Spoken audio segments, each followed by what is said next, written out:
the Around the NFL podcast. No floating trash bags this week. From the Chris Wessling Podcast Studio, it is Around the NFL, the flagship program, the playoff edition, the first of 4 of these bad boys.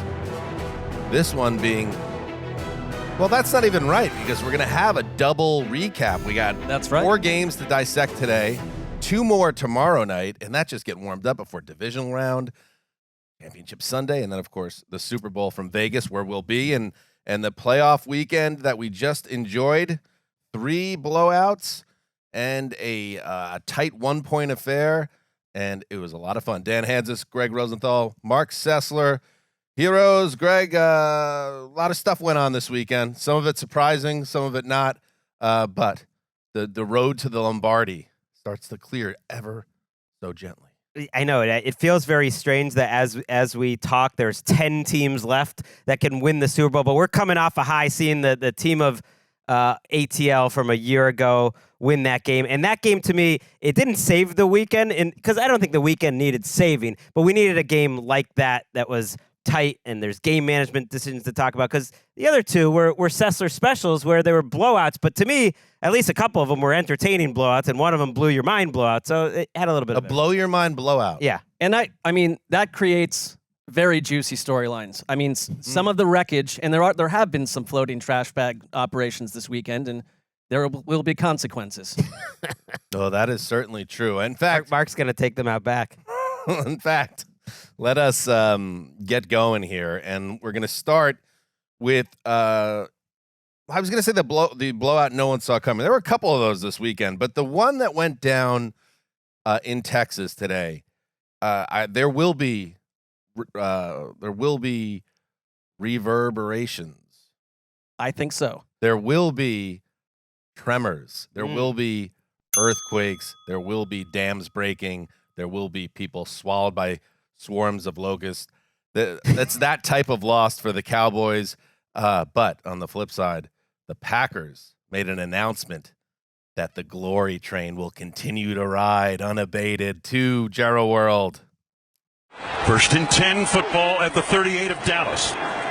Play action, a bootleg, left half bootleg. Now throw. Oh, no. Wide open. Down the right side. Musgrave. End zone. Touchdown. Touchdown. Luke Musgrave. And a dagger. A dagger right through the heart of the Cowboys. Oh, my goodness. Ooh. Bongos are nice. This is fancy. When we get, this is the official Big Funk theme song. The Randy Chavez behind the glass. Die-hard Packers fan.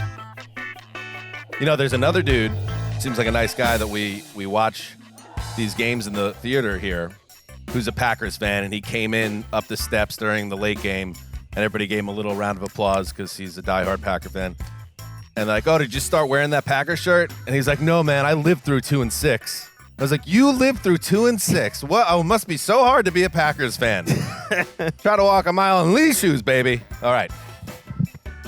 That's not the point. The point is the Packers. It's not the point. The Packers absolutely roll the Dallas Cowboys 48-32, and do not look at that final score as a proper indicator of what happened in this game, because Green Bay's offense from the initial possession, Gregg Rosenthal, absolutely wiped the floor with Dan Quinn's defense, and the Cowboys offense, conversely, had no way to match what was going on the other side of the field. I get that there will be a lot of Dak talk, and there should be, and we'll get to that too, but it wouldn't have mattered. When you score 6 offensive touchdowns in your first 7 drives, when you say, we're not kicking the ball off, we're not deferring to the second half. We're taking the ball, and even when we can't run the ball the first couple plays of the game, we're going to keep running the ball until it works, and we're going to eat up 7.5 minutes of clock and score a touchdown on that very first drive. And we're going to keep piling it up. And then when we come out of halftime, when you think you have a chance because you just scored a touchdown, make it a little closer at halftime. That, to me, was the moment of the game. They ran right through them coming out of halftime. Then Stephon Gilmore tries to cut a route and ends up giving up a big play. And it was just a Dallas defense that all day was trying to do too much, but also they were soft. Like, they were soft and they were small. No team plays more dime defense in terms of light personnel when other teams have 2 tight ends on the field than Dallas, and they did it all day today. And when it mattered, Green Bay just lined up and they said, Micah Parsons, you're not going to get near Jordan Love, and you're not going to get near Aaron Jones in the second half. They made this Cowboys team look soft as hell, and they put up a 40-burger before the fourth quarter started. I can't believe it. Not a single sack for the Dallas defense. I think a big narrative was like, can Micah Parsons make life incredibly tough for Jordan Love? I mean, I just saw wide open wide receivers over and over. I mean, Romeo Doubs 100 yards before halftime. Where was Parsons? He had like one pressure the whole game. I mean, also he got dinged up later on, but like what we came to know and like respect about Dallas's defense completely vanished today. And what we thought Jordan Love could be, he tripled and quadrupled it today. I mean, it's like, how far can they go? I don't know. If they play like this, they can take anyone on. And even Aaron Jones, who had, I think, 30 yards in the first half, but you could tell he was running well. And that has been a weakness of this Dallas defense, right? Able to just run right up the gut. And I thought he, down the stretch, was such a huge difference maker for the Packers and really humbled Dallas. I mean, I thought they come out of this with, like, as you said, Dan, tremors, earthquakes, problems, huge questions. And we haven't even talked about Dak Prescott, but two picks in the first half, and the whole thing fell apart. We're up to 2 Dak Prescott teases. We're getting there. Gotta give the Packers their love. Aaron Jones goes over 100 yards with 3 touchdowns, and Jordan Love threw for 3 touchdowns with, I think, a perfect passer rating. You had the Darnell Savage pick 6 for 64 yards. This was a game that was 27-0 going into halftime before the Cowboys got on the board on the last play of the second quarter. It ballooned up to, what was it at its highest point in the third quarter? I mean, this game was an absolute 48-16 at the beginning of the fourth quarter. There you go. When Jordan Love hit that little side pocket shot, just absolutely ridiculous, into a pinhole. I'll tell you what, a big picture narrative this weekend is that elite defenses, quote unquote, are a myth. Because between what we saw from the Browns on Saturday and the Cowboys on Sunday, all the talk about these defenses to get shredded the way they did. And with Jordan Love, he is, my goodness. I mean, what he has been able to do in these last 2.5 months now, it really does evoke memories of the rise of Rodgers. And if you're old enough, the rise of Favre. And I thought it was so interesting that on that first drive that you referenced, Greg, which set the tone, obviously, for the whole afternoon, taking up half the first quarter and scoring a touchdown after electing to take the ball when you win the coin toss, you knew just by his body language, while he was moving in the pocket, that he was going to be a nightmare. And I talked about that on Thursday, that even though I picked the Cowboys, we all picked the Cowboys, this just felt like such a bad matchup for the Cowboys because the Packers seemed so light on their feet. And conversely, I thought the Cowboys just seemed so tight as a drum. And I thought that what you heard from the Fox team of Burkhardt and Olsen, and they keep on repeating this and pushing this narrative, like, what's wrong with Dak and CeeDee Lamb today? Like, there's something weird going on. What was weird was the Dallas Cowboys getting swallowed up by their own myth once again and playing tight as a drum, and the Packers doing the opposite. It was crazy. Right. Love on that first throw to Dobbs, which I think was for about 22 yards, where it was a 2nd and 13 on that first drive, and he's backpedaling, and he's about to get crunched by Odigizua, and he just makes it look so easy. And there were about 6 or 7 throws like that in this game that just reminded me, when you go through this season and you think of the best performances by a quarterback in any game all season, Jordan Love is on the list for a lot of them. Yep. The game he had in primetime against Kansas City a couple weeks ago, maybe not as many people watched it, but it was Sunday night again against Minnesota. The win that they had against the Lions. He is one of the best quarterbacks in the league, and I don't think enough people have watched him enough to realize that, but it's just true. There isn't a quarterback playing better in terms of decision making, and LaFleur is setting him up. And Dallas tried to go against type, and they talked about this on the broadcast too, and play a lot more zone than what they like to do with man. But it didn't make a difference. Like, Dobbs was talented enough to go 6 for 151 in one, but you always had a feeling like Love would find someone else if he needed to. This was a day like Jaden Reed didn't even have a catch this game. They have so many young guys coming out of their wazoo here, but he always is making good decisions on top of like being just so physically. He only had 5 incompletions. There was an incredible second half catch by Romeo Doubs on a precise broken play throw by Jordan Love. It's like he just was dialed in from wire to wire. Here is LaFleur, the aforementioned LaFleur, who had a wonderful game himself on Jordan Love. Jordan Love, wow. That's about all I can say, Pete, is wow. And Mark, he's got another quarterback. And dating back to 1992 to present, and now in the beyond now, the Packers feel set up with a potential, not just a star. This guy's playing like a superstar. And what makes the Packers fascinating is that he's not alone. It's just not him. This is a team that's coming together. Even the defense showed up in this game. Never mind the lipstick on the pig in the fourth quarter by Dallas's offense. Right, like the much maligned Joe Barry defense, which caused multiple turnovers in the first half. And the final score is not indicative. I thought they did a nice job on CeeDee Lamb. He was doubled. You saw him tripled at certain points. And I always thought that the key for Dallas to get off to a fast start was have CeeDee Lamb dominate this game. And he really was not a factor until garbage time and a bunch of junk happened late. Like the 32 points Dallas put up, most of it happened in a zero non-factor, like kind of late flurry. Like the Joe Barry defense, which looked good against Minnesota, it looked good against Chicago. I know those aren't premier offenses, but it did its job today and made Dak Prescott and the crew very unsettled. Can I ask a question? Yeah. How much do you and this is not to take away from Barry or what Green Bay did today, but how much can you say is the Packers and their scheme and their players, and how much, honestly, Greg, do you have to be honest and say the Cowboys choked in this game? Yes. They gagged, and they played at a far lesser level than we saw for the entire season, and you can't, that's going to be obviously be blown up in what everyone's talking about on Monday morning and beyond. But sometimes a narrative is a narrative because it's true, and the Cowboys seem to choke in January. Yes, after falling down early, and then the first Dak interception, which Dak said after the game he played poorly, that he played a terrible game. Said I sucked. Which is wild because he threw for 400 yards in the end, and they had 37 first downs. But he knew that the important part of the game was the first half.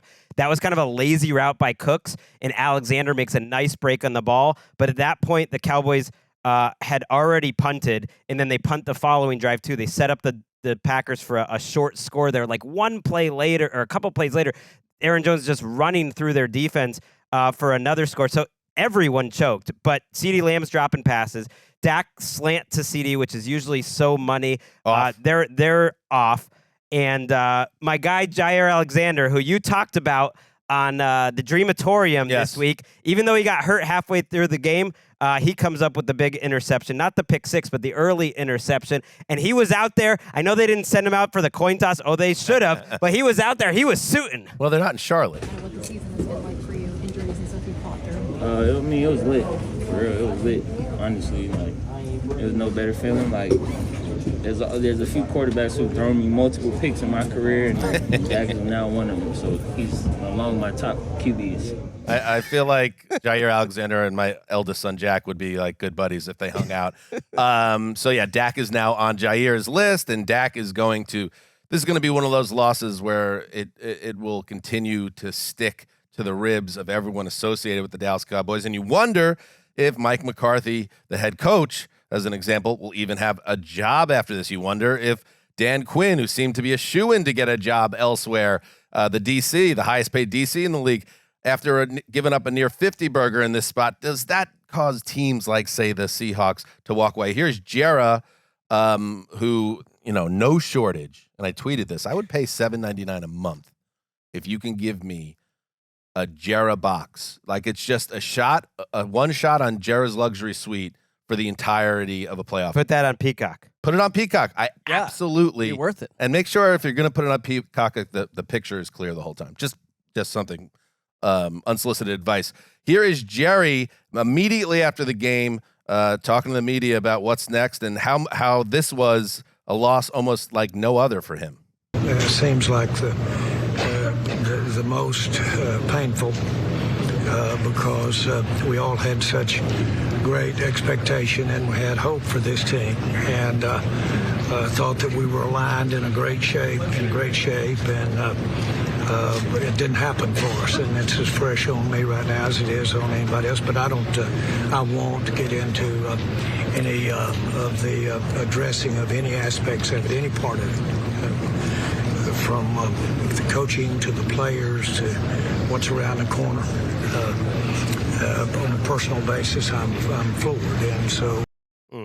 I mean, it's the Dallas Cowboys. They're an experience exclusive to themselves in all of American sports. And it feels like it's an annual meeting with Jerry Jones discussing the disappointment that ends it all in January. It's 3 years in a row. And as problematic as the past two exits for Dallas were, disorganized, discombobulated, final minute defeats under the watch of Mike McCarthy, I mean, this is a bigger disaster because, how many times will we be fooled? I was even saying a couple of days ago, this Cowboys team feels different to me. And the ending is completely not different. It's the same. And it's like, because it's the Cowboys, because it's Dak Prescott, because it's Jerry Jones, I think that Mike McCarthy, obviously, is on a hotter seat than you could ever have imagined. I think he has no chance of coming back. I think everyone's no way being you can do professional it. about it because he's like a good coach and deserves respect. But the Right. way they talked about all year that his future was going to be as based on how this year finished. He said it. This was all that mattered, Right. This game.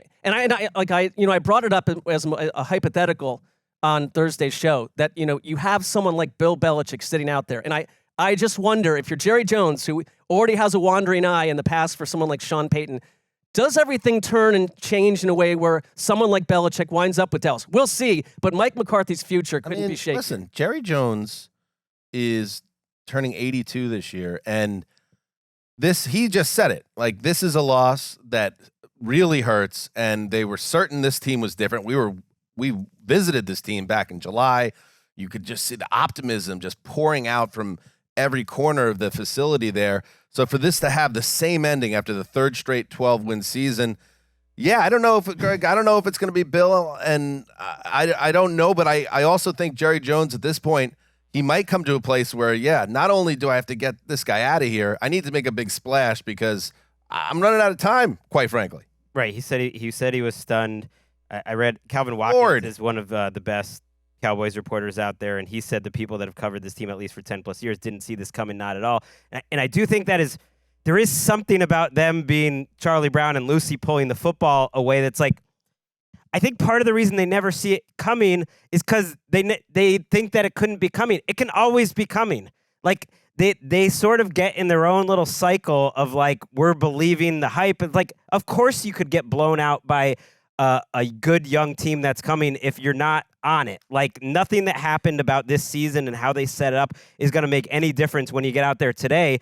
And when you fall down in the game, they kind of just showed who they were, which is in a spot. I think it's tough when you got the home crowd there. You feel that tension. They are the first team in history, Dan. And it's so weird with McCarthy to win 12 games in 3 straight years, but not make the conference championship in that ground. So he's been incredibly, uniquely successful. And then for it to happen against the Packers, who beat him in the Des Cotto game, beat them in Dak's rookie year when they were the 1 seed, and have now won 10 of 11 games against the Cowboys, makes it like doubly painful. It's like, what do you do? This Packers team is going to be around for all these teams are going to be around for a while. And I know the highly educated membership of the football Gagnazente is going to say this is ridiculous, but I really do think, and the ghosts have become a thing around the Cowboys, and I think it seeps in under the doors and in through the windows and down the chimney at the Star, and it's become this added layer of pressure now. Like, when are things going to be different this year?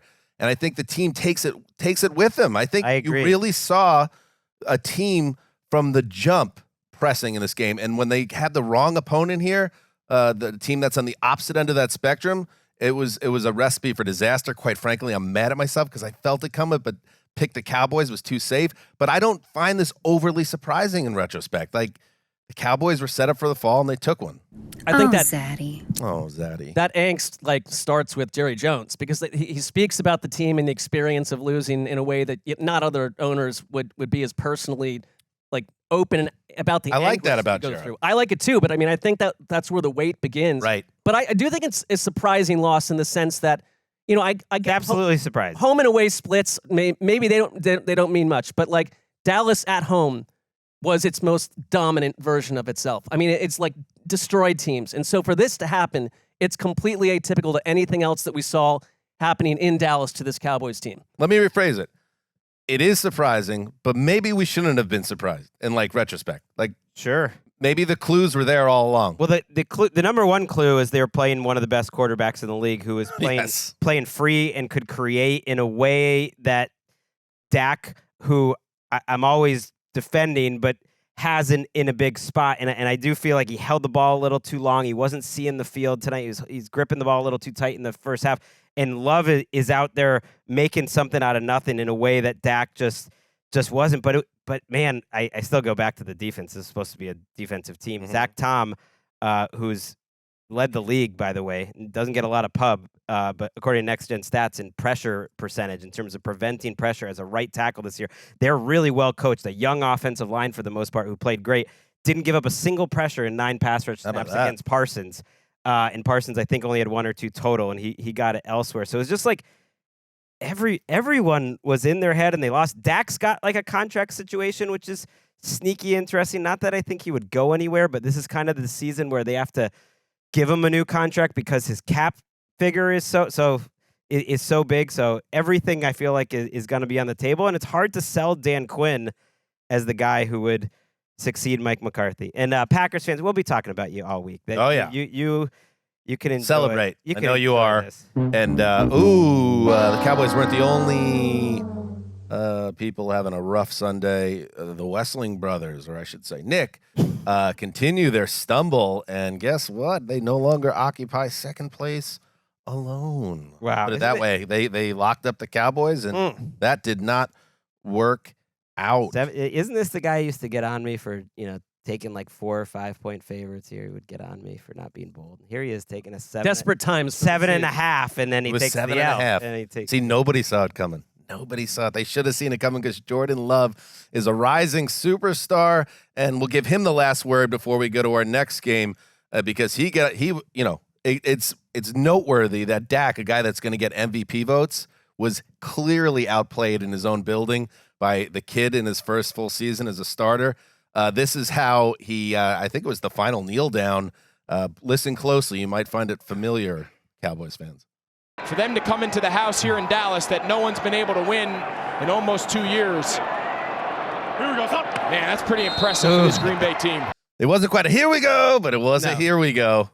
Packers. You don't like that, Mark. What? You don't like that. I don't have a problem with that. Oh, okay.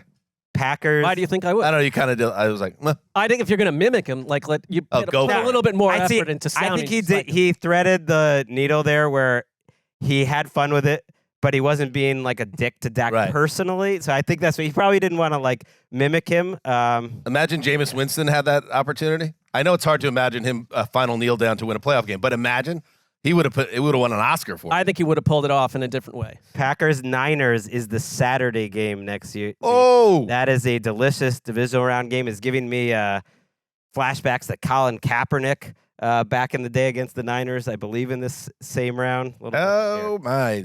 I don't need to tell you, football fans, divisional round weekend is the best of the year, but we're not through wild card round yet. Let's go to the other game on Sunday. It was the only game that was decided by less than a touchdown. This one, just 1 point. It was going off at Ford Field on Sunday night. Here we go. Goff works out of the gun. 2nd down and 9. 2 minutes to go. There's Goff. Back. Looking. Throws. It is caught. Amon-Ra St. Brown. First down. That's going to do it. That's going to do it. That's going to do it.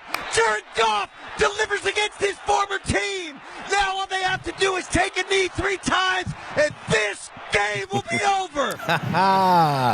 For the 2nd time since 1957, for the first time since January 5th, 1992, these Detroit Lions are going to win a playoff game. Yeah. Dan Miller with the call. Of course you bring the bongos. Oh, it's playoff season for Eric Roberts behind the glass, too. Dan Miller, the voice of the Lions, who's been through the bad times like the Lions fans, he was there. He was on the mic for 0-16. And all those Lions fans that waited 3 decades to see their team simply play a home game in the postseason, well, they got rewarded with a 24-23 win over a obviously extremely game Rams team that came within a failed stop on 3rd down there of getting the ball back with a chance to steal the game. So there you go. That ends a 9-game postseason losing streak for the Lions. Marc Sessler, that was the longest in NFL history, dates back to January 92. And now they will get 2 home playoff games for the first time in franchise history, hosting either Tampa or Philly in the divisional round next Sunday. What a joy it was to watch that game in that building. You had, like, Lions fans, and they cut to an 89-year-old Lions fan, a very famous guy who's been going there for 60 years, that were literally just shedding tears. And sometimes it's hard to gauge the sound in a stadium depending on how the mics are set up on some of these stations. And it's like, this place was on fire. And I found myself, I think the Rams have had an incredible season, and there's a valiant side to them, but I found myself just rooting for Detroit. And the way that they came out of this game with 3 straight 75-yard touchdown marches. I mean, Greg, I think we were all watching this together. Like, my takeaway is that both quarterbacks were absolutely pristine for so much of this. And at one point, I thought Matthew Stafford literally had the life knocked out of him. And then 5 minutes later, he's back in the game. But instead of one of them completely collapsing, I love how this game wound up because Jared Goff, against his old coach, completely got the job done. And the play that I'll remember is just outside of the 2-minute warning. It's 2nd and 9 at the Detroit 32. The Lions need to get a first down to basically just salt the game away. And Dan Campbell, the stamp that Dan Campbell has put on this team from wire to wire is that he goes absolutely nuts through the air, 11-yard completion to Amon-Ra St. Brown. It's like they don't just try to go conservative. They do what the Lions do. It paid off, and they executed the Rams in the final minute. That's how they won the game, Greg. That was a chance. A lot of teams run the ball, take it to the 2-minute warning, punt it away, and then ask your defense to make the stop. But Campbell has shown all throughout his tenure he puts the faith in the guys that he trusts the most. It was such a fitting ending for last year's team of ATL. Team of ATL. I mean, this was what we loved about this team, and then they struggled a little bit, and then they had it. It was right there. You're right in those final minutes because, number one, it takes balls to throw the pass there. But number two, it takes intelligence to do it on the 2nd down. Don't wait for the 3rd down when they're possibly knowing that you're going to have a higher likelihood to pass in that situation, and they can run some games up front, or they can send the blitz, or whatever they're going to do. Trust a guy in Amon-Ra St. Brown to run a route that he said after the game, they've been running this for years. This is kind of their bread and butter play. It's one-on-one. Like, trust Jared Goff, even though you saw a couple little moments in the second half where you wondered, like, is this going to go sideways? Ultimately, they only scored 3 points on 3 possessions in the second half. Before that, like a lot of Rams games this year, there were not many possessions here. They tend to give up a lot of long drives. They tend to have a lot of long drives, and that's what it was like. So every drive meant so much. And so you win it that way with smarts and balls, but same thing on the drive before. 3rd and 4, Aiden Hutchinson, the dude that to me rarely represents this turnaround in such a big way, beats Rob Havenstein, gets a holding call. It was the right call on 3rd and 4. The Rams are in field goal range. We'll never know if Brett Maher would have hit that kick. What would it have been? I think it would have been about a 50-yarder. Oh, I know. Okay, what was it? No, I know he wouldn't have hit the kick. you know that he wouldn't have hit it.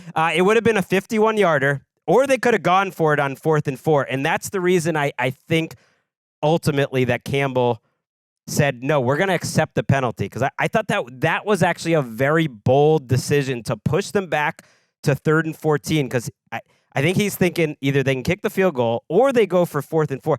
I'm going to go ahead and trust my defense to go make another play. And who wins again on the next play? The guy they took 2nd overall, Aiden Hutchinson. And I know Rams fans will be complaining about that missed pass interference for a long time. And they did miss it. It was a bad missed call. It was a type of bad missed call, though, that happens. Right. And Saints fans will tell Rams fans what to do about a missed call in the playoffs. It was kind of like a subtle play by Cam Sutton, I think, where like I'm not going to go crazy. They missed the call. But part of the reason that happened is because Kaminsky and Aiden Hutchinson both won quickly and forced a difficult situation. And so, like, that's big-time players, season on the line, stepping up in a big-time moment, Aiden Hutchinson. And you mentioned the sound inside Ford Field, and that was the first playoff game in the history of that building, which has not been around. It's been around for a minute now. L.A., they were down to one timeout in the second half of the fourth quarter, and two of those timeout, they're burning them in large part because of the crowd noise, and they're just dealing with the elements as they are, and it's just like you could actually, and that's why one of the many reasons why playoff football is amazing. Like that, I think the fans and the atmosphere there absolutely played a role in the Lions advancing in the playoffs, and this is a game that they are chanting Jared Goff's name an hour before the game. And this is showering Matthew Stafford, the prodigal son, with booze when he's on the field. And we have sound here from Dan Campbell on Jared Goff, who is one of the most interesting kind of journeys of any player of his generation as he goes to the next round of the playoffs after slaying the team that dumped him as a salary dump to get a trade done to get the Stafford to Los Angeles. Here is Campbell on his quarterback. Just really proud of him, and what he means to us and his play today. And I bring it back again. He's one of the reasons that we won this division, and he's another reason why we just won our first playoff game here in 30 years. So what a stud. I want more Campbell. Give me Campbell on the Lions getting another home game. I know this.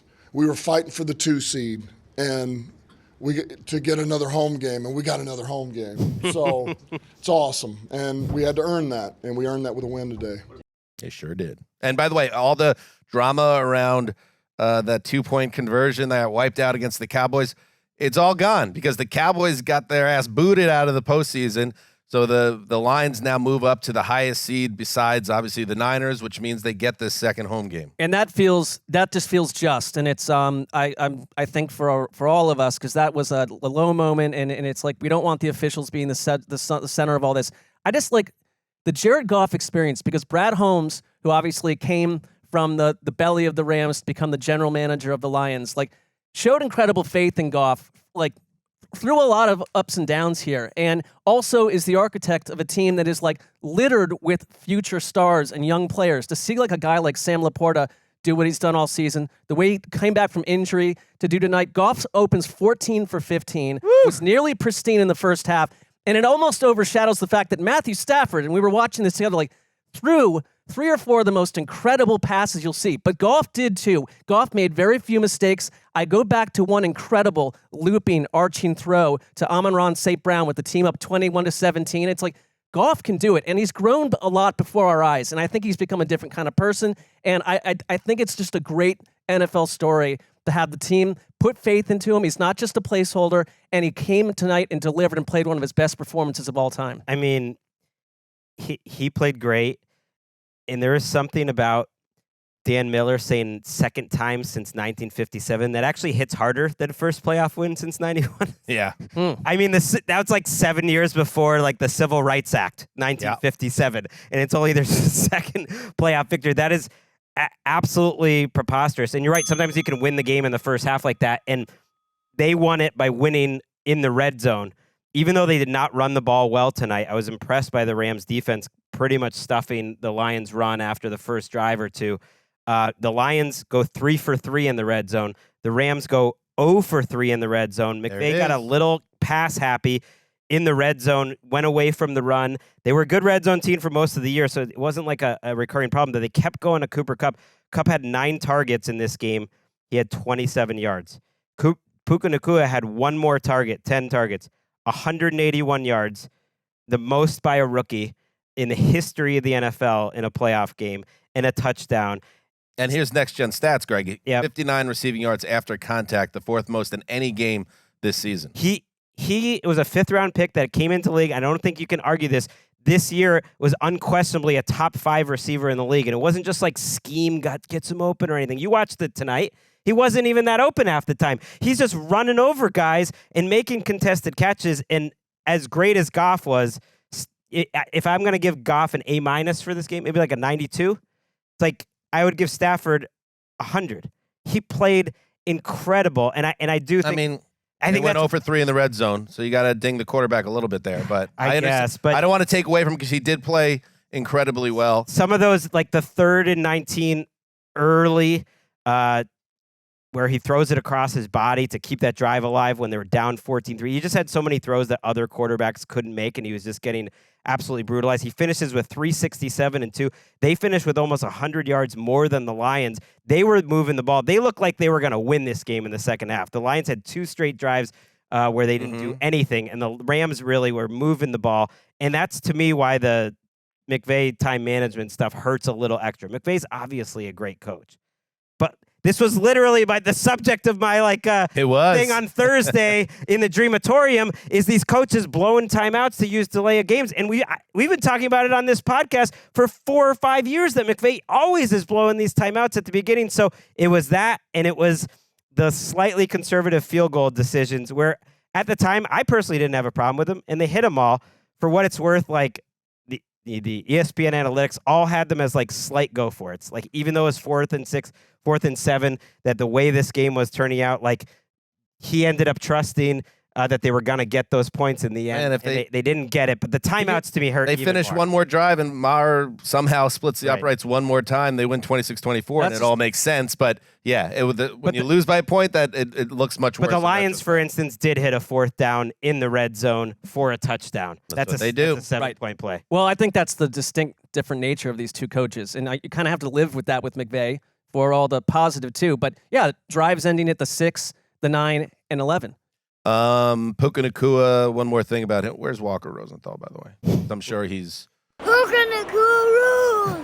upset. The Rosenthal house is upset. The Rams are out of the playoffs. However, it was a good year for the Rams. They're ahead of schedule.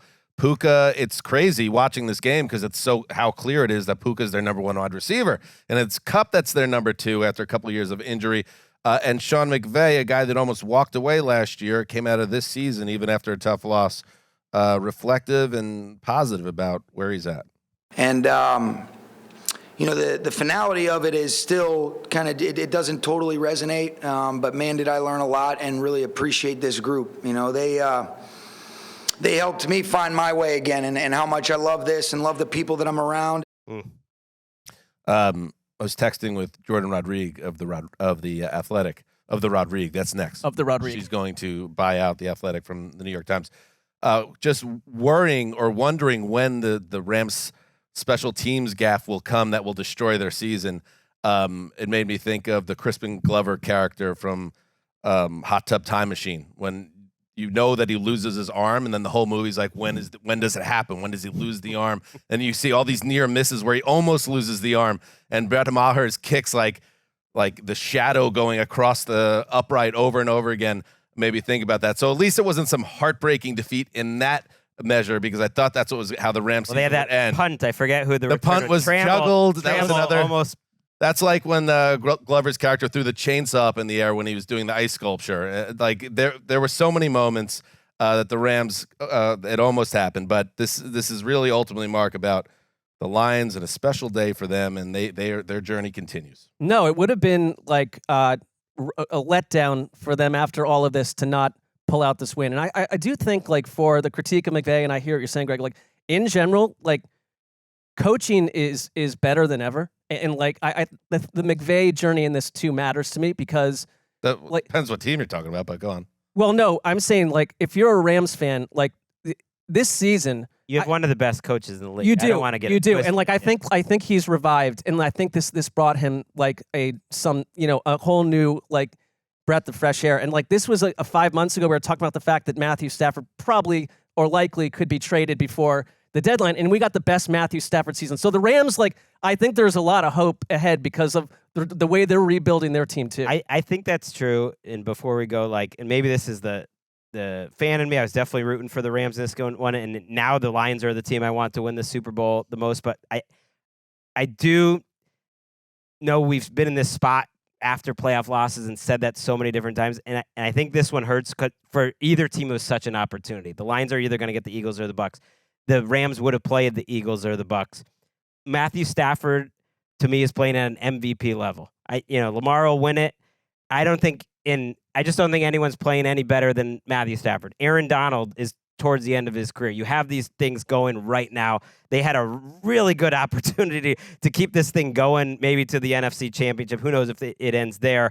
And you just don't know if you're going to have a healthy Stafford playing at that level at this point in the season. Again, you hope so, because to me, he added a ton of entertainment this year. They were one of the most fun teams to watch. Oh, Greggy. This was a heat check. Oh, Greggy.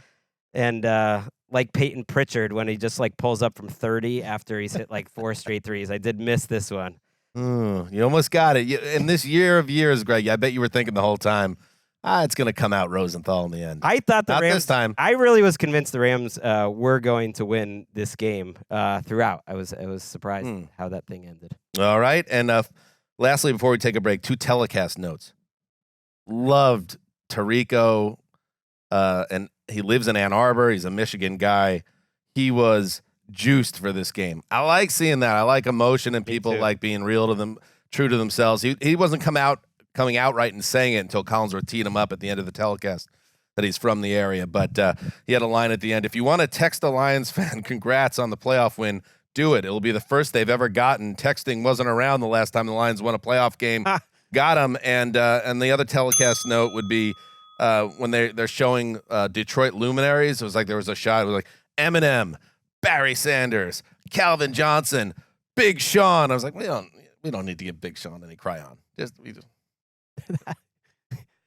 Big Sean, a little too much pop for Big Sean. Greg, be fair.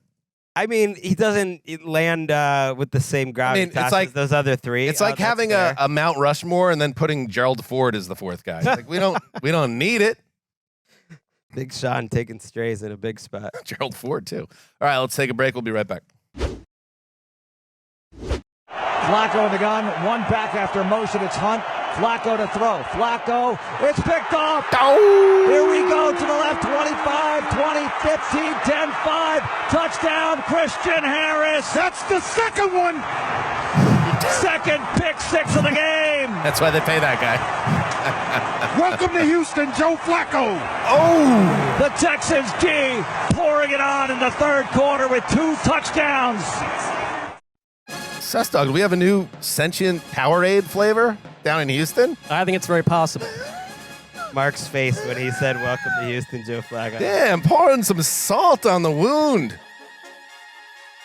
I found it unnecessary from Andre Ware with his play-by-play man, Mark Vandermeer of KILT, but you get their excitement because the Houston Texans absolutely dismantled the Cleveland Browns 45-14. The Texans rout Cleveland, a game that started close, started looking like it was going to be a shootout, and then, yes, mistakes by the Browns.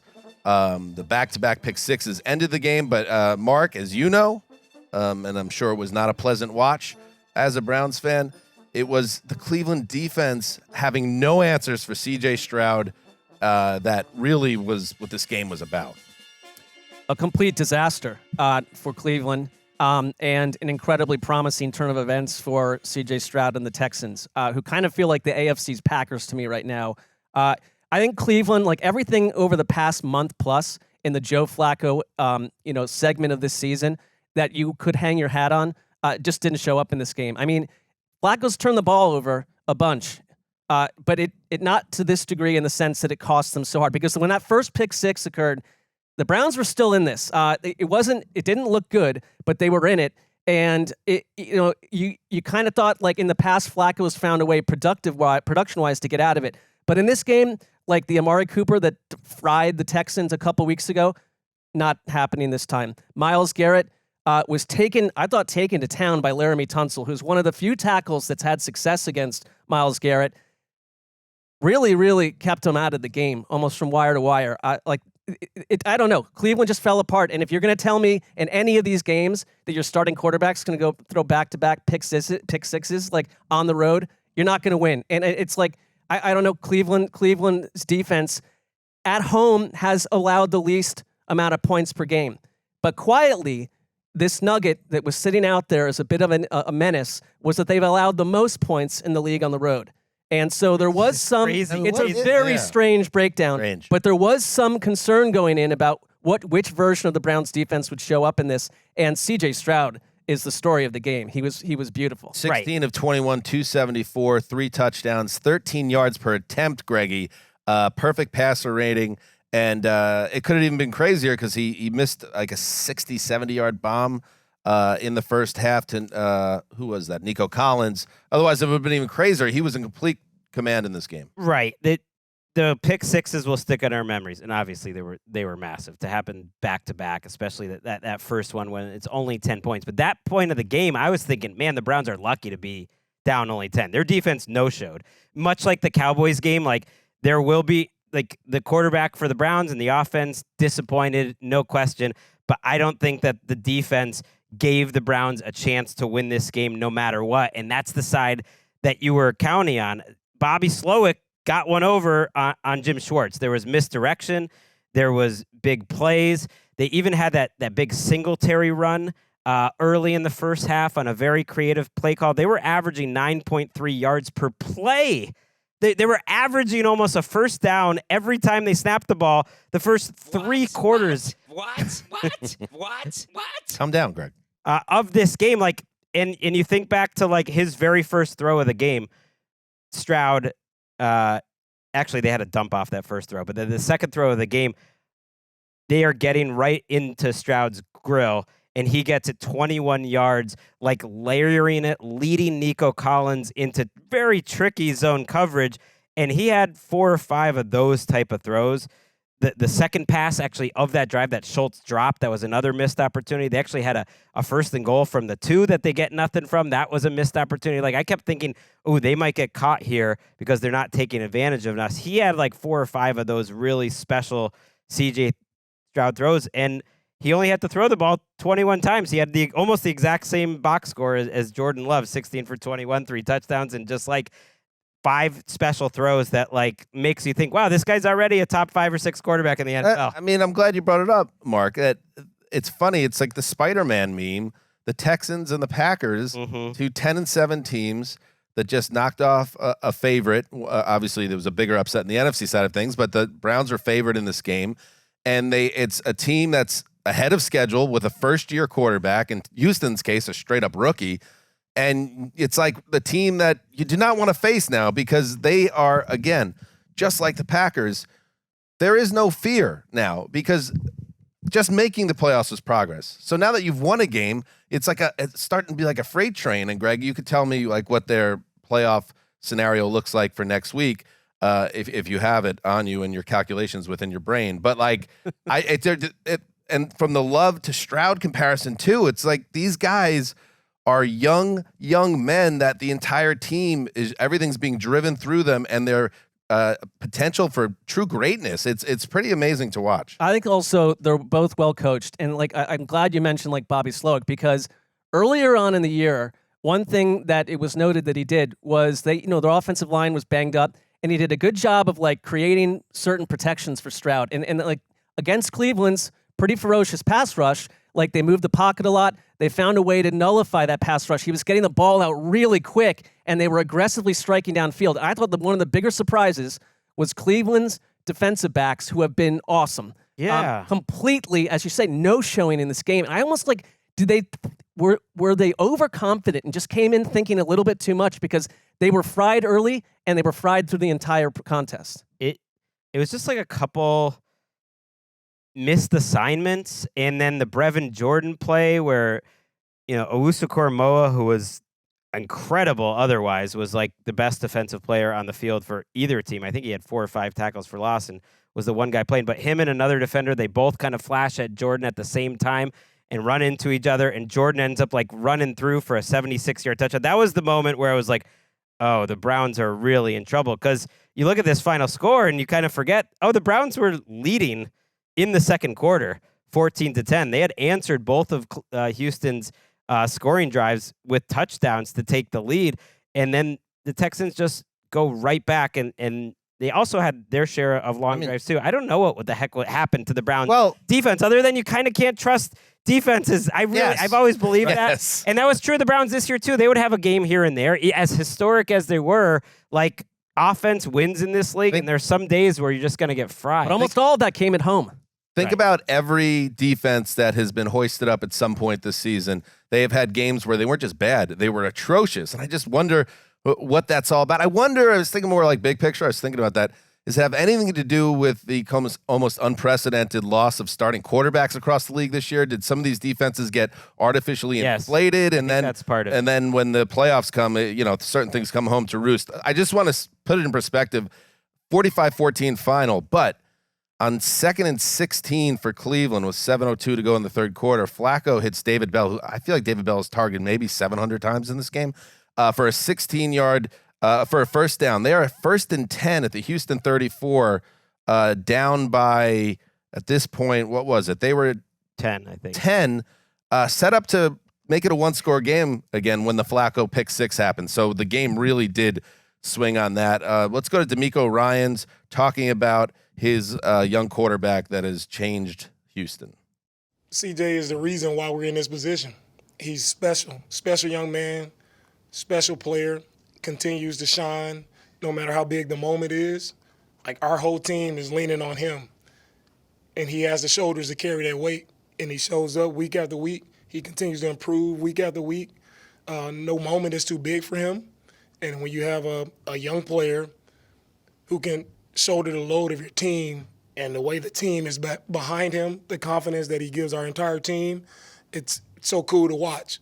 And Mark, I want to also give the floor here to Joe Flacco, because even though this game went poorly and the pick sixes will be remembered, it was an incredible run for Flacco, who really electrified and ignited that entire fan base before the clock struck midnight. Here's Flacco on the end. This is why we love football. This is why we love NFL playoffs. It's 14 really good football teams, and it's one game. And, unfortunately for us, but just fortunately in just the general sense of everything, there's always a winner and a loser.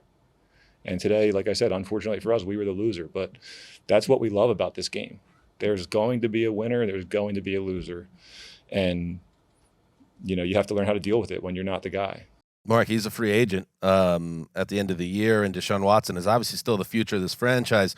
So based on his play, you imagine he's going to search for somewhere where he can play next year, which means just like that, Flacco Brown seems like it's over. It's amazing how quickly just things change. It's, we have DeMar Hamlin sitting out there as the overt comeback player of the year, but I can't think of too many case studies where someone who's played a third of the season has an incredible case to be the comeback player of the year. The Browns aren't in this position without Joe Flacco doing what he did week after week. And really, I think I felt like I saw a different version of Joe Flacco, the person. Came back from this exodus completely, I feel, at ease with himself. He brought leadership to a position in Cleveland that has not had strong leadership from the quarterback. They've had chaos that make the whole Deshaun Watson thing. It brought a nice feeling to Cleveland's season. It ended the way it did. It's almost easier that it ended 45-14. There wasn't a lot of what ifs. The thing melted, but Joe Flacco was one of the better stories for Browns fans. I thought about that, Mark. What if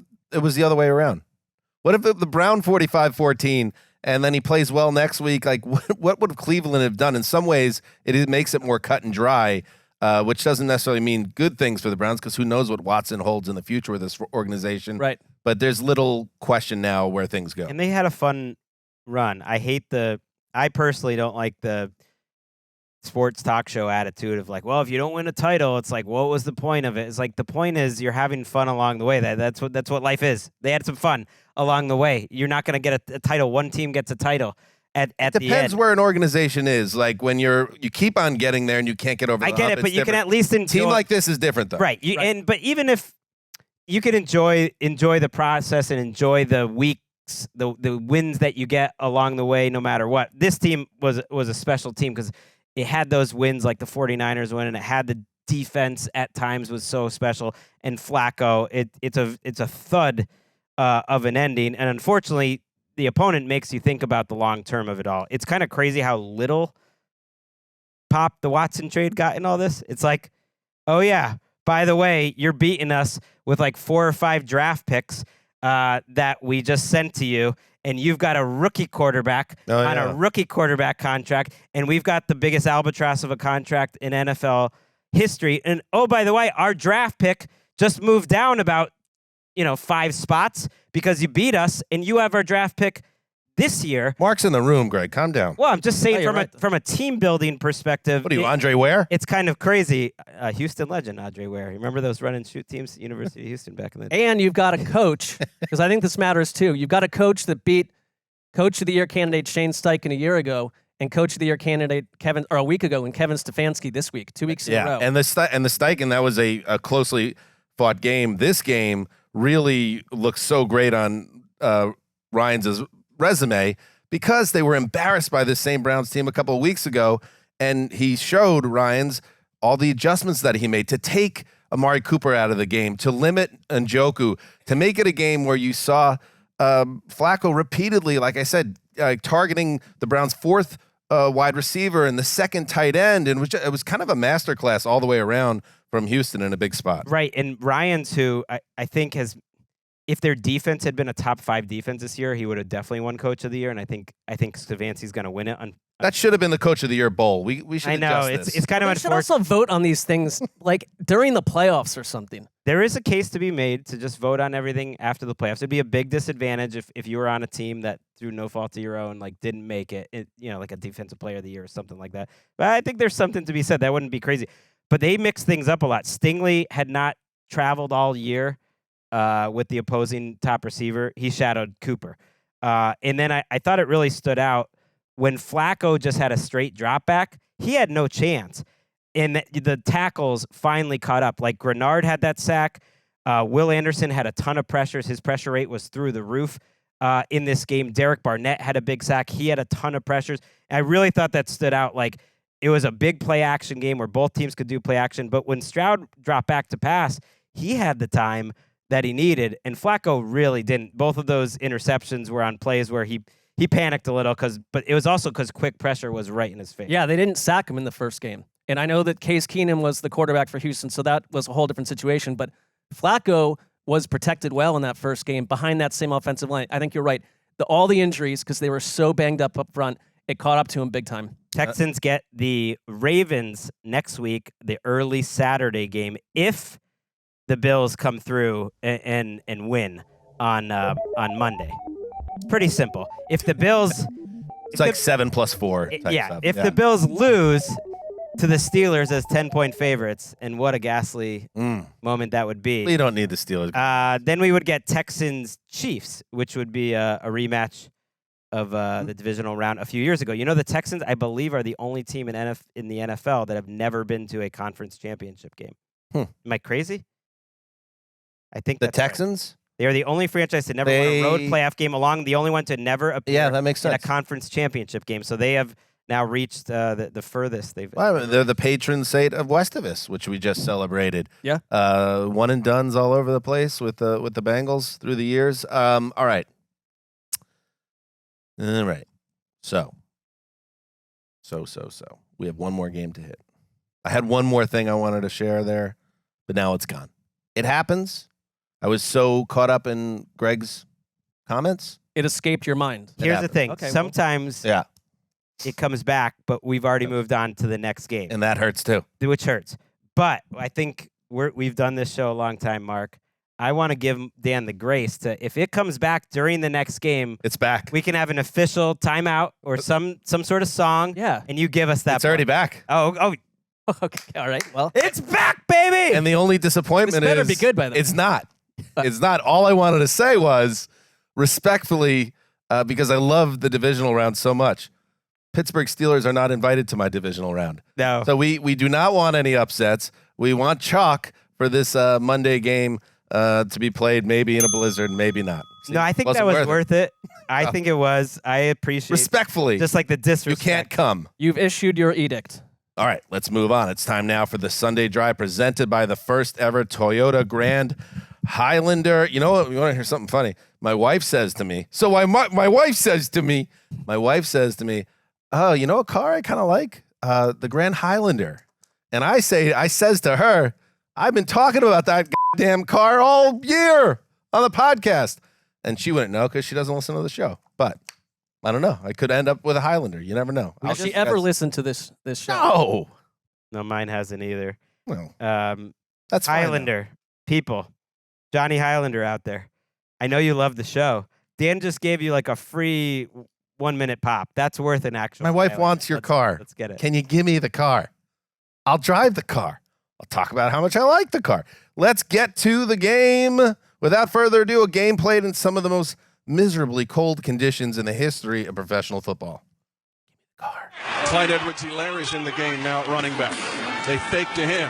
Mahomes throws right side. Caught Rice at the 5, angling right. Touchdown! Kansas City rookie Rashee Rice. His first postseason touchdown. An 11-yard crossing pattern. And just like Germany, the Chiefs have an outstanding opening drive for a touchdown to start the game. I thought he was talking about like historical Germany. I thought it was going to be like, just like, don't get Greg going. We don't need to tee Greg up for some old H talk. You catch my drift. Just like Germany, an alliance will decide the future of our company, and we will have to take away the military. We don't need it. We didn't need it, and now we got it. So thank you to you. Mark just passed out. Mitch Holtis with the call. I'm just getting out of the way. WTAF with the call. Oh, no. The Chiefs going to rope-a-dope us here. Rashee Rice has a big game in his playoff debut. 8 catches for $130 and a touchdown. Another score called back and a dumb penalty by the Chiefs. And Kansas City easily takes care of business against a Dolphins team that, let's face it, come on now. Put them in those conditions. Of course, I locked it up. 26-7 final. And quite frankly, it could have been a lot worse.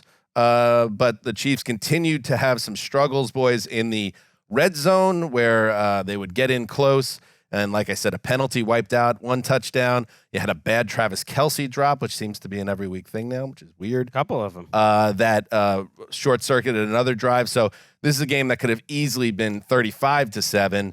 But they still took care of business, and it was pretty clean bit of business from the Chiefs, who are a battle-tested team that did not seem like the cold bothered them. And I know we talked about it on Thursday.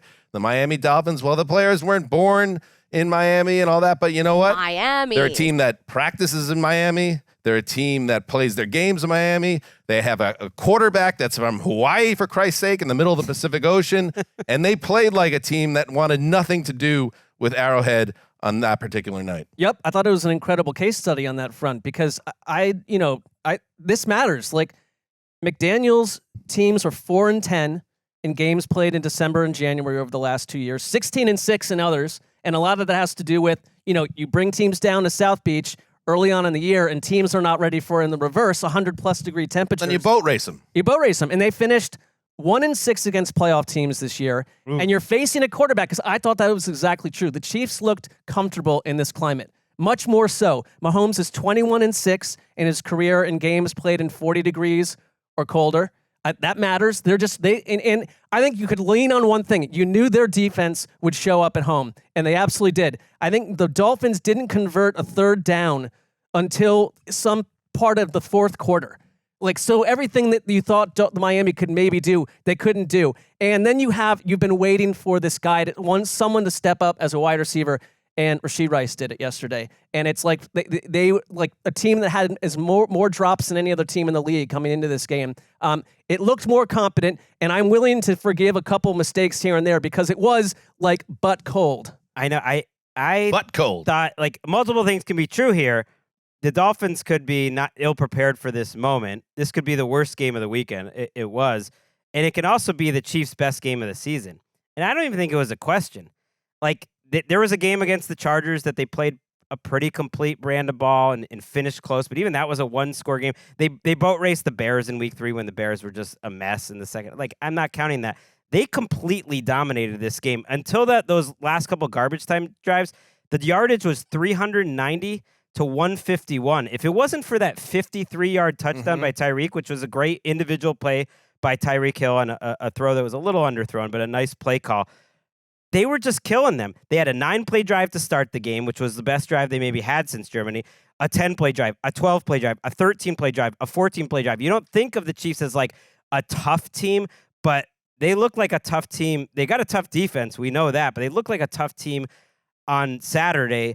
They were very prepared for this game. They ground this Dolphins team into dust. And you kind of don't think of Mahomes as like a tough quarterback, but man, is he tough. Like the throws that he could make in this weather and the runs that he could make were awesome. Andy Reid talked about it afterwards. Pat had a nice day just right from the get-go. I mean, I don't think they were anticipating us throwing the ball quite as much as we did, but we were able to come out and sling it. A lot of quarterbacks can't do that, what he did in that kind of weather.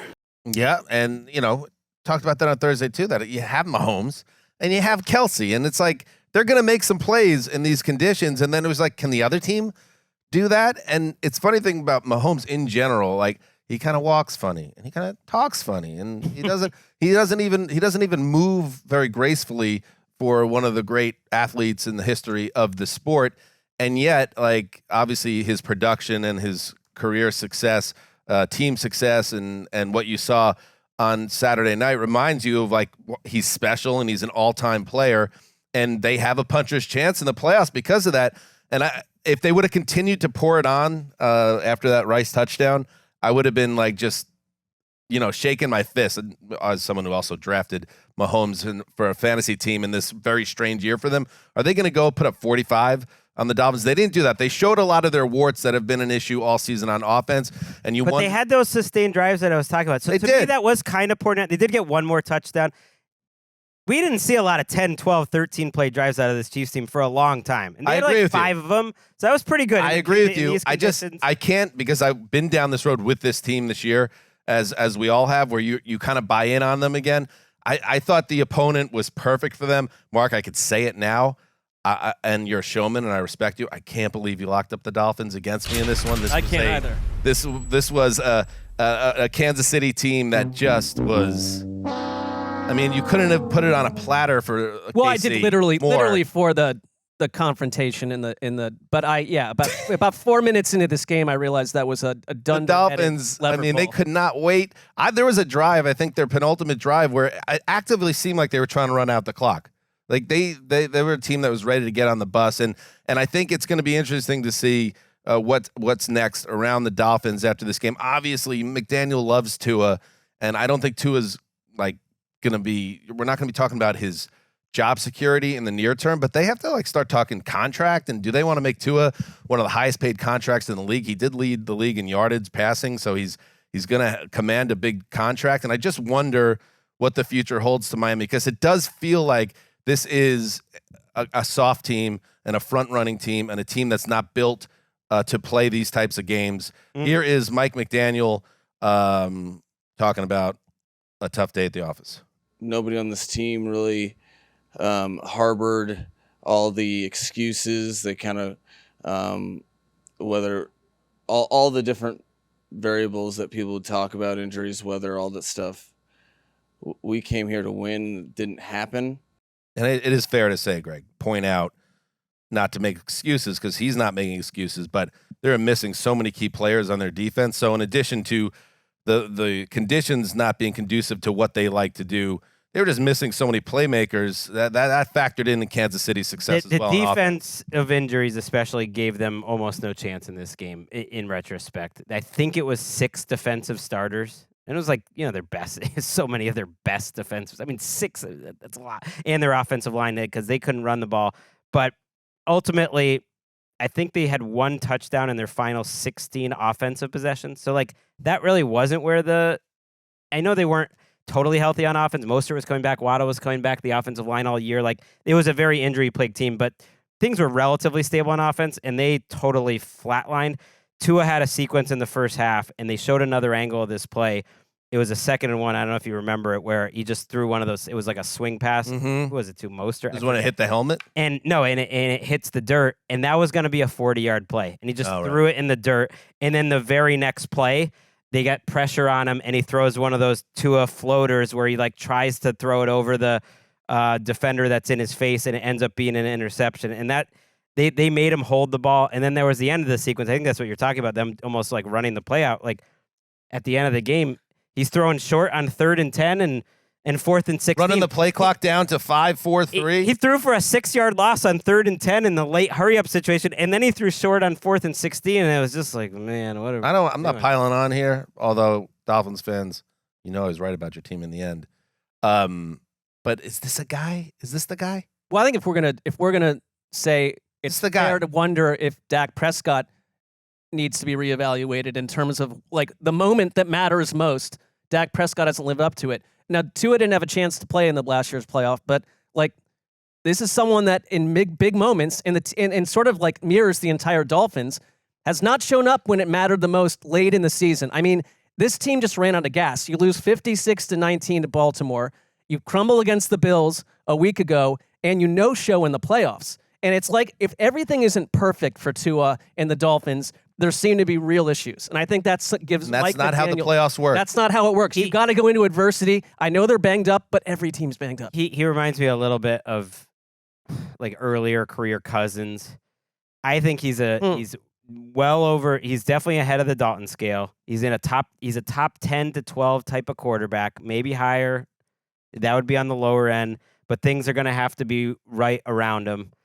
But like that's always the question with quarterbacks like that. I think Dak's even another little level above that, but I think that's where he is, that he's a good quarterback, but you're going to need to be tighter. Like they had 4 pre-snap penalties. I counted them up on 3rd down, and almost all of them were in short yardage situation. I mean, that's just like so sloppy. They couldn't really run the ball. The Chiefs were the better running team, which you wouldn't have expected. So like Mahomes, you look at this box score and it's like 2 for 41 running. That's a Mahomes running box score if I ever saw one. He had like 2 back-breaking runs in this game. So Tua was bad. He's going to need everything around him, I think, to be like really good. And I think that's possible, but he's not going to carry you. Yeah. Big decision. Not possible, though.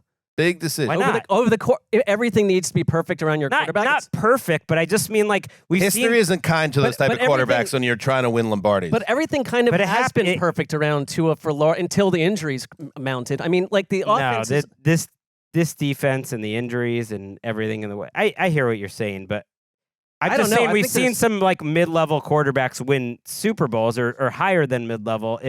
But he's probably not going to be like the top 5 guy year after year, and Dolphins fans have been trying to tell us that. The Dolphins finished 1-6 against playoff teams this year with a minus 110 point differential. So yeah, a positive season in some ways. Like the fact that Tua stayed healthy, played every game, including the playoffs, was a great development. But there are big questions because they keep winning the Super Bowl in September, but that's not how it works in the big picture. And this Chiefs, I mean, this is unquestionably, we knew it all season, but seeing it in the playoffs is unquestionably the best Chiefs defense we've ever seen. So we do have a Hall of Fame coach, one of the best quarterbacks of all time, and the best defense that they've ever had. It's why you got to say they got a chance. Mm-hmm. I mean, if they're in Buffalo, you're saying they don't have a chance against Buffalo? Of course they do. And if they're hosting Houston, they're the favorites in that game. Not like they're a lock or anything. But either way, they got a chance. Karlaftis had a nice game. Like the whole defense showed up, played great. Great girlfriend work too by Taylor. Going to the game, being open air with the glass. It was crazy. In fact, we're going to do the Dreamatorium this week. By the way, that's I think 3. That's the hat trick Dreamatorium references.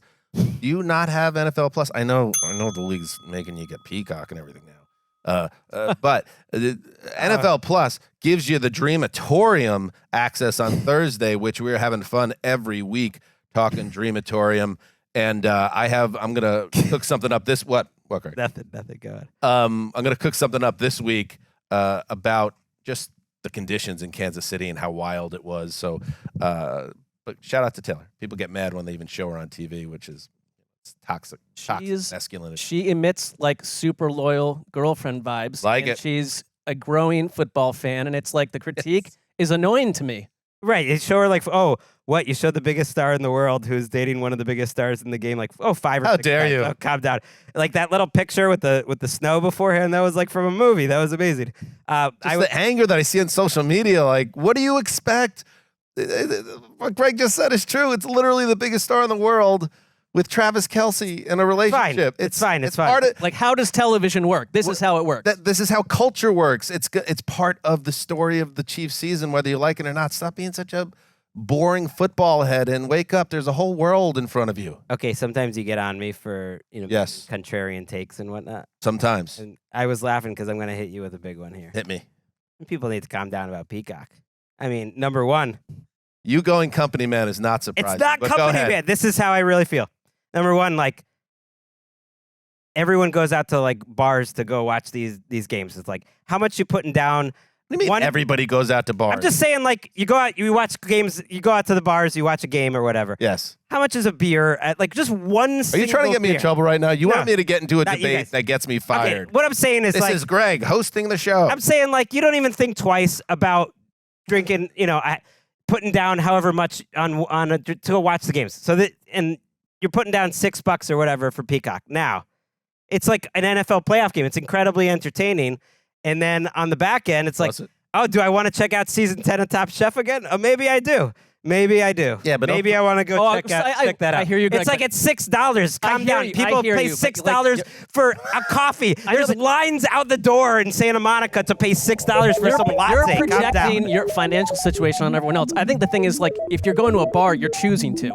Like, when they tell you But you can choose not to watch it or go to the bar if you don't want to watch it. If you don't want to pay. bar. There's a lot of people don't want to go to the bar.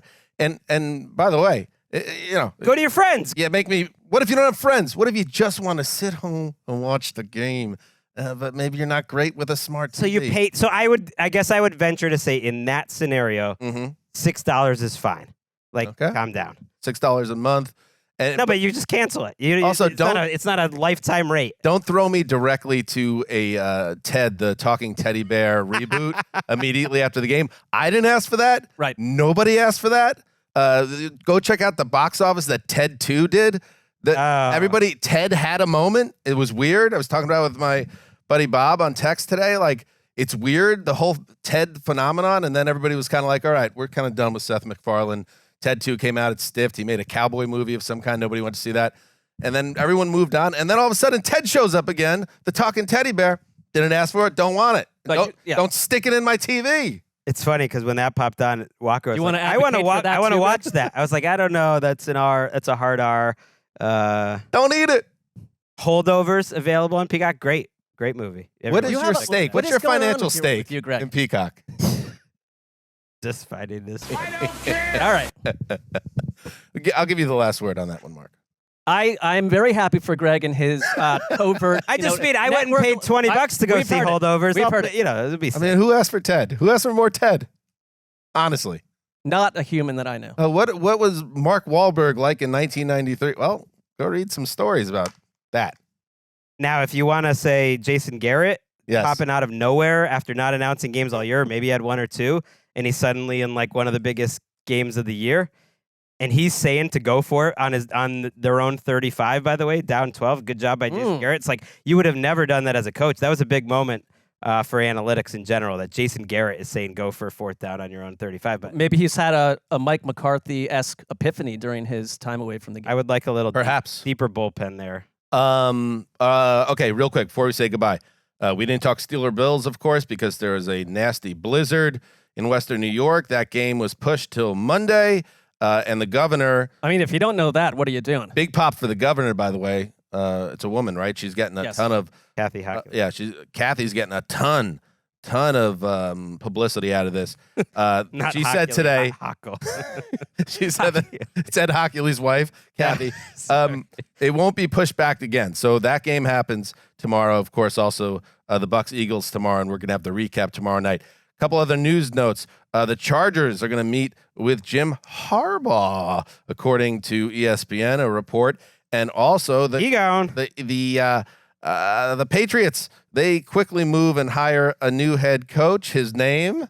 Gerard Mayo, and we're going to get into that into a little bit more detail tomorrow night. So that's what's happening in the news, and that's it. Anything else?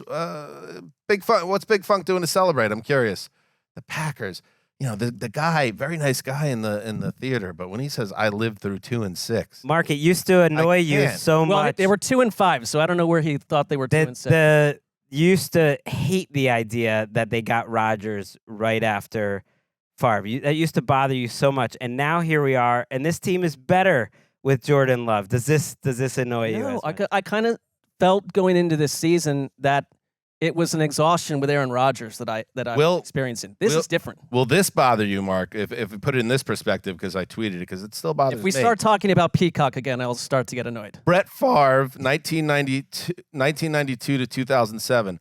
Aaron Rodgers, 2008 to 2022. Jordan Love, 2023 to 2038, followed by a disastrous stay with the Jets. My entire existence.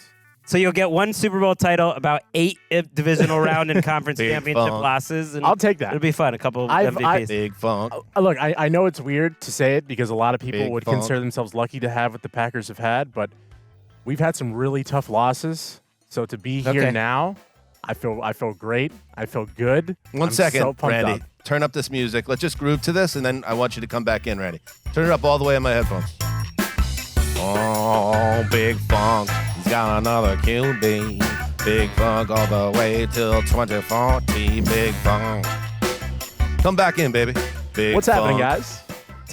I'm feeling good. I know you are, baby. Oh, yeah. I'm feeling real Congratulations, good. About. I'm happy for you.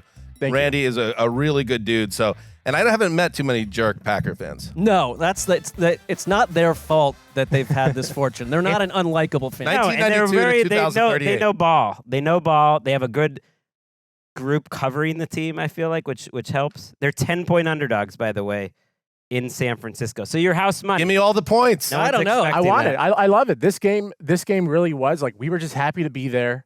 You know, I think going in humble, going in just zen. That's been my mood all week, just zen. I'm just happy to be here. I'm happy to watch the game be played. If I'm the Niners, I'm thinking great like, wait, how did we Hell get no. stuck having to I don't deal want with Jordan this. Love and the Packers next week? Early prediction, either the Packers or the Texans, and damn it, maybe both win next week. Ooh, I love that. I would not. I've been saying for a long time, I think Texans two playoff wins. And I think it's not even a remotely impossible concept that they could challenge the Ravens. What if You're hoisted on your own petard there, you know? Well, there's there's something right. there's right, something but, yeah, cruel Browns got about the hoisted football you. gods. You getting behind one other team this year, the Texans, and then they dismantle the Browns. What is up with the football gods? Why can't they just be cool? I never liked the fact that Cleveland got Houston at all, and it came to fruition. Those concerns. And then the team of ATN Heat, maybe the Texans and Packers, the two teams that maybe should have been the team of ATN meet in the Super Bowl. That would be. It's all in play. We made a grave error with the team of ATN. It's all. It's all in I play. blame Tyler Goodson for dropping that 4th and 1 pass. All right, time to go. Great job behind the glass. Great job, listeners. Thank you to Sky Sports for having us on this week. We'll be back next week on Sky with Neil and the gang. And Ndamukong Suh, he goes by Sue when he introduces himself. Heed the call.